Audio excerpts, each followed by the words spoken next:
I definitely thought they were the Grim Reaper. I really didn't want to be associated with them. But every time we were in the hospital, they would come by and they became friends who happened to work in palliative care instead of these palliative care haunts that kept showing up.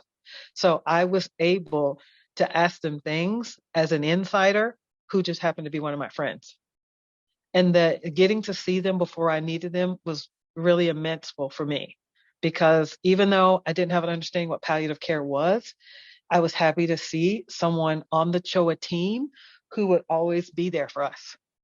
The phone trees are horrible. Getting in touch with specialists are horrible.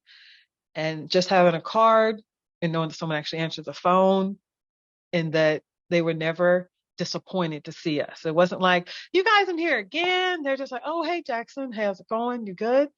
And I don't even know if they had to do a lot of things for me, but I knew that they were there. And I think for the clinical team, knowing that we were talking to palliative care and that we were walking through those steps made them feel better, that it was maybe one less thing that they would need to address, or they knew exactly who to direct our other questions to because we were already connected. It helped. And then I'll even say this, in situations where you build more familiarity, and that doesn't usually happen in hospital stays because even if they're extended, they're not back to back, right? If we can help it. You're not seeing the same staff, and even the physicians that are monitoring the case or managing it, they're not client facing all the time. So I can go back to not just bragging on Dr. Johnson and her colleague Mara. They were the people that I saw more often. And then there was, I kind of exhale.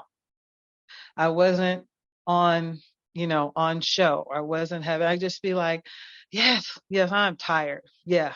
No, I was like, no, I broke down earlier. I'm okay. Mm-hmm. And that would be okay to say that.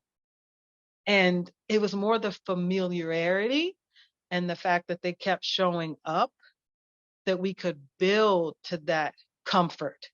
Now, any other provider that we're in a position to see, no matter what their demographic makeup, we could have potentially built that as well. The hospital system is just not designed for that. So the way that palliative care helps serve us is I know when they came in the room, I did not have to be on.